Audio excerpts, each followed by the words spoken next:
protein deficiency equals hair loss. The minute you are not getting enough protein, you're gonna start to experience some shedding, okay?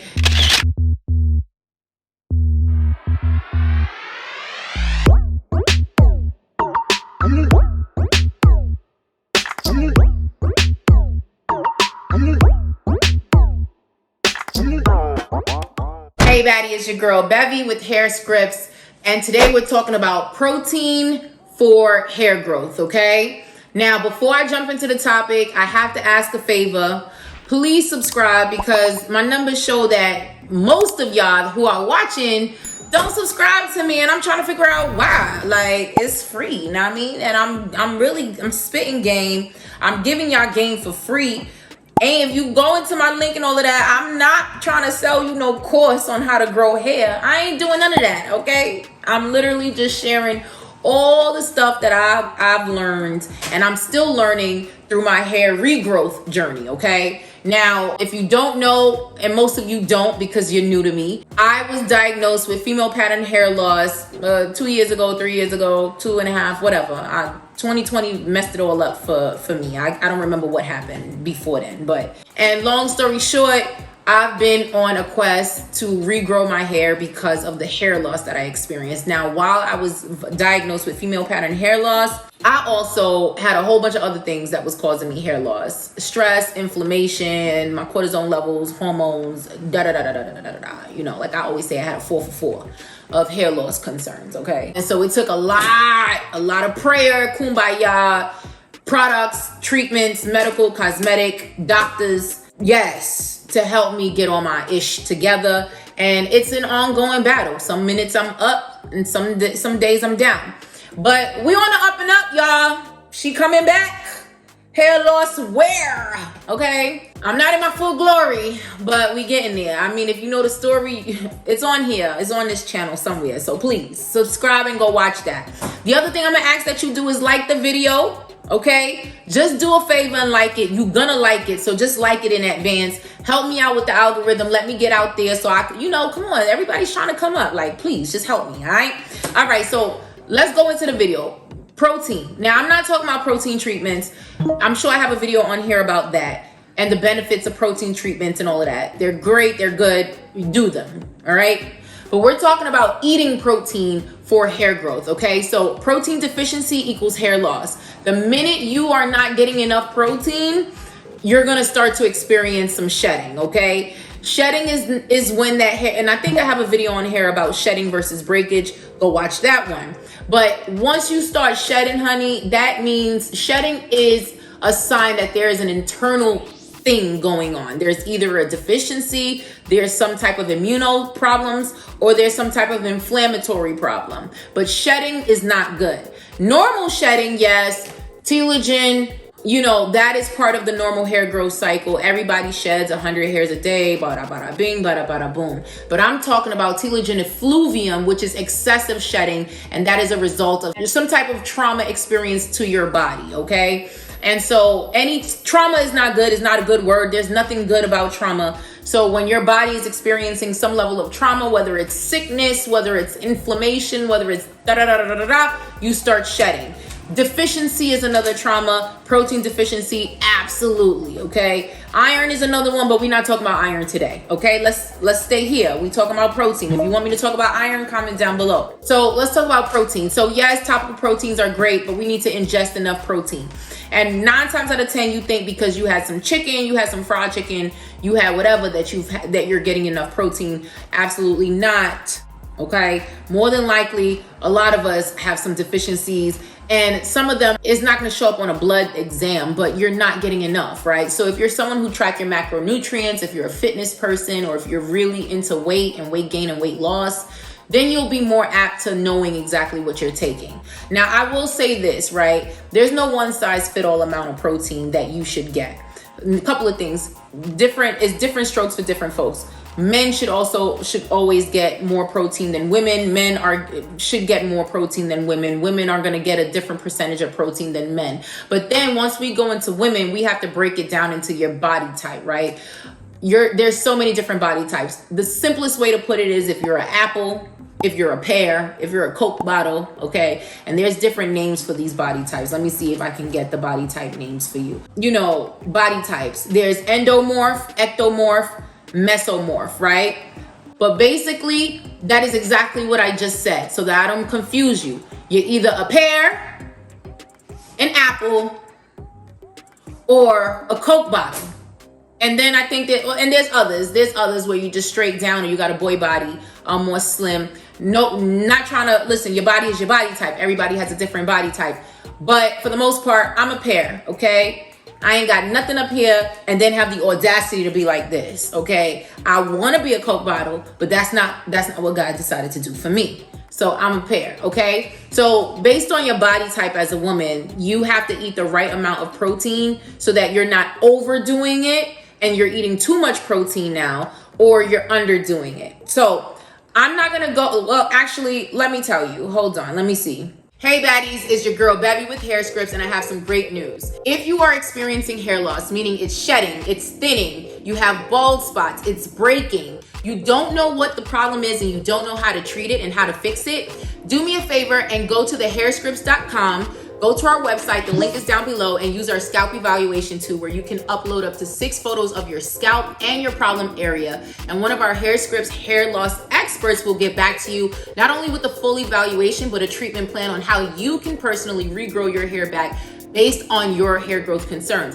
But that's not all. You'll also get product recommendations that are going to be better for you and not for your neighbor. Okay, so personalized hair care, girl, that's where it's at. And if that's not good and that's not reason enough for you to go, it's free, okay? Don't say I didn't tell you. Bye.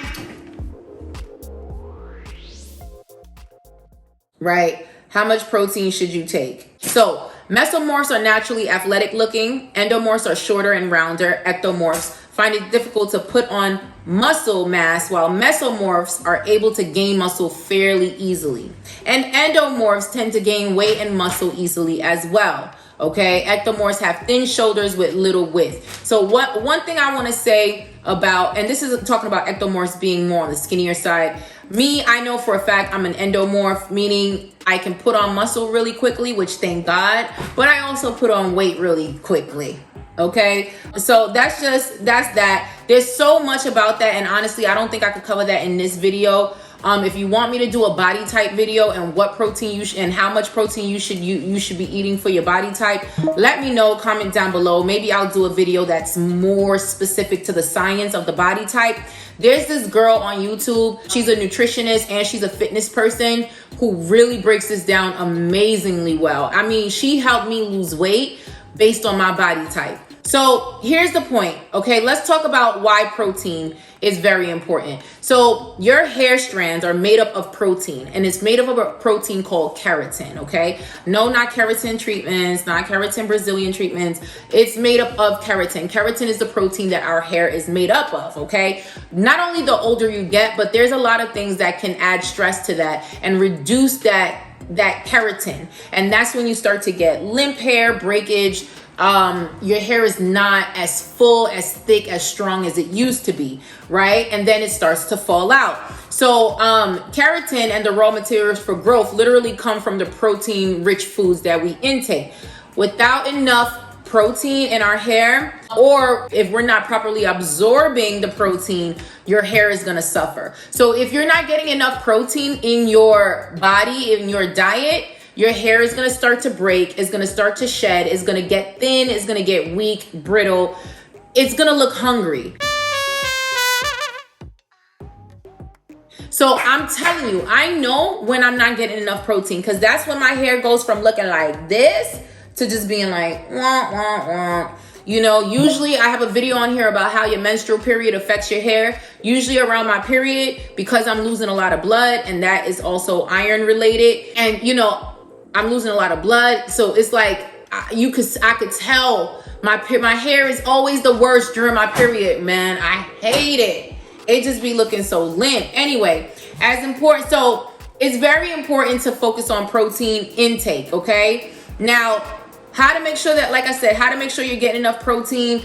For me, I gotta make sure I'm getting at least 50 grams of protein a day, okay? No, I don't measure my stuff out. No, I don't do all of that. I just do stuff like regular people and Google how much protein this has in it. So if I ate 3 eggs, I go 3 eggs and it tells me how much grams of protein. I look at a label or something, okay, I'm about to eat me some bonza noodles, right? The bonza noodles got protein in it. It'd be like, oh, 18 grams of protein per serving. Okay, boom. I just do regular stuff. Like, I don't got time to be a scientist. Although I like this stuff. I geek out on this stuff. So let's talk about what should you be eating to get enough protein, right? So amino acids are nutrients that are derived from protein in your diet. So they're critical to your well-being and support, right? To your well-being, and it support everything from hormone and neurotransmitter synthesis to collagen to your hair growth. So let me make that into English. You need amino acids to transfer, to basically convert everything, your proteins and all of that stuff, into the collagen that you need to build your hair. Boom, okay? Yeah, we can talk about amino acids, synthesizing, all of that. But basically, amino acids are necessary for building keratin. Keratin is necessary. It's like the collagen structure of your hair. Does this make sense? Okay. So let's start talking about the best foods that you should be eating, blah, blah, blah, blah, right? So for protein for your hair growth, you should be eating, if you're not vegetarian, right? I'm not vegetarian, so I don't exactly know what to tell you to eat if you're vegetarian. Please Google it. Go find a YouTuber who is dope out here on these vegan streets that can tell you the best vegan foods. But me, you know, I eat meat. So you want to eat meat, meaning beef. You want chicken, turkey. I do still eat pork. Come for me in the comments if you want. Fish, for me, the best with protein is gonna be salmon, okay? Of course, you're gonna have, there's things like bone broth that's exceptionally high in protein. Bone broth is what it sounds like. It's broth of bone, right? Usually of some type of meat, right, that you ate. So that's exactly what it is. If you think that's disgusting, fine. Bone broth have a crap ton of health benefits beyond your hair and skin, but we're not gonna go into bone broth today. For me, again, eggs, I'm an egg eater. I'm gonna F up some eggs. That's just, if I'm trying to get in some quick protein, it's gonna be eggs for me, okay? It's the eggs for me, sis. And then of course, you know, you got things like chickpeas and different, those are different protein sources. If you're looking for supplements, of course, you can get proteins from certain collagen peptides, right? You can get them from certain protein powders. I like to do the vegan protein powders. There's good ones. I don't have any that I'm listing here. If you want, just go on Amazon and go look for protein powders. Like, I'm not selling a protein powder. There are certain collagens. Not all collagens are created equal. And I'm starting to learn the research on this. As soon as I know the research on the best collagen, I'm gonna do a video on the best collagen for you guys to get. I mean it. You know why? Because I've been learning that not all supplements, not all collagens, not all everything is created equal. Someone could sell you collagen and just put collagen on a label, and it doesn't actually do what it needs to do, right? Collagen supports different structures in your body. So just because you're taking this collagen doesn't mean that you're supporting your hair, nails, and skin. You could be supporting your ligaments. You could be supporting other parts of your body, and that's good too. But if you're specifically taking collagen for beauty and aesthetic purposes, then you need to take the right collagen. I had to take that little tangent, come back, sidebar. I'm gonna do a video on the best collagen supplements for hair growth, okay? So that's coming. So on the go proteins, obviously you could have oatmeals, you could have high protein oatmeals. I mean, there's people that eat nut butters and stuff like that. There's people that have paleo protein bars and things like that. You know, I'm not into snacking. I try to stay away from snacking because of how I eat. I intermittent fast, which is eating 1 or 2 or 3 meals a day only without snacking. I try to incorporate what I'm gonna snack on within that meal. But that's not this video. This is not about that. But, you know, if you are a snacker, snack on some nuts, right? You know, almonds, seeds, whatever. You know, nuts are really good for you. So nuts and seeds, awesome, good for you. Of course, salmon, tuna. Let me tell you, there's this hack that I found, and I've been doing this for a while. You want a quick meal, you want to go, you want to break your fast, or you need to eat something that's jam-packed with nutrients, and you ain't got a whole lot of time. Go get you one of those tuna packs that has like the seasonings on it already, like the lemon pepper, the this flavor, the little stupid ones that comes in the pouch. Get you an avocado, cut that heifer in half, sprinkle the tuna on top of the avocado. Voila, that is a high fat, high protein, low carb meal. You hear me?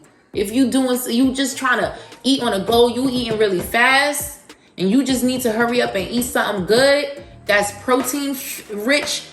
Tuna, I could go all day with tuna. Now you gotta fight me with the tuna sandwiches, because I do love a good tuna sandwich, but I gotta stay away from that bread. I gotta stay away from that bread. So I'm still on a hunt for a good bread alternative so I can still have me a tuna fish sandwich. So yeah, that's basically it in a nutshell. I just gave you a couple of things. You just need to eat protein. Like I said, I'm gonna try to link a vegan source for protein. I'll be honest, I'm not vegan, so I can't really tell you what to do there. But Google high protein sources, right? If you're a vegan, whatever the case may be. Because the bottom line of this video is there's a science behind why eating your protein is just as more important than adding protein topically to your hair. Because guess what, honey? It's like you can put all the protein treatments on your hair you want. If you are lacking protein on the inside, your hair is going to still be as limp and as weak as it want to be. Like, everybody's going to sell you a dream in a bottle, honey. But I'm telling you right now, it's all internally. It's all about the science of the body. Your body is powerful. There's so much that a body can do if you train it. If you know what to do with it, if you know how to manipulate it to give you the outcomes that you want to have, okay? So for me, my hair growth really happens mostly from the inside out. The topicals is the icing on the cake and the cherry on top. Know what I mean? You can't have, red velvet cupcakes without the cream cheese frosting, and it gotta be cream cheese for me. It gotta be cream cheese for me. It's not the same with the buttercream. It gotta be cream cheese. But that's that on this video. Comment down below, let me know if this helped you. But most importantly, let me know if you want me to break down the body types and how much protein you need to eat for the body types. But I will absolutely let you guys know the best collagens that you need for hair growth. Okay, that's coming. Stay tuned. Bye.